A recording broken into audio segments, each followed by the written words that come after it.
ఇప్పుడు మనమైతే తిరుమలలో స్వామివారి దగ్గర ఇలా పిల్లలకి ఇలా కమ్మలు కుడతారు.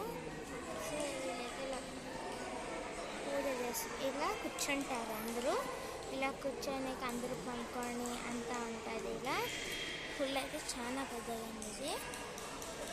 సో అక్కడైతే పూజ జరుగుతుంది. సో ఇదైతే ఇక్కడ చిన్నపిల్లలకి కమ్మలు కుడుతుంటారు. అక్కడ ఇదే అండి. ఇక్కడ చూడండి, అక్కడ ఒక ఫోటోలో కమ్మ గుర్తున్నట్టు కనిపిస్తుంది.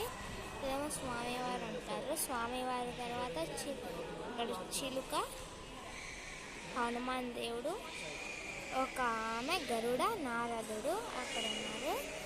అక్కడ ఉన్నాక ఇక్కడేమో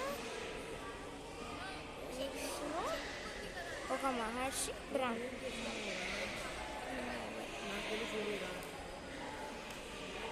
ఇక్కడైతే మా డాడీ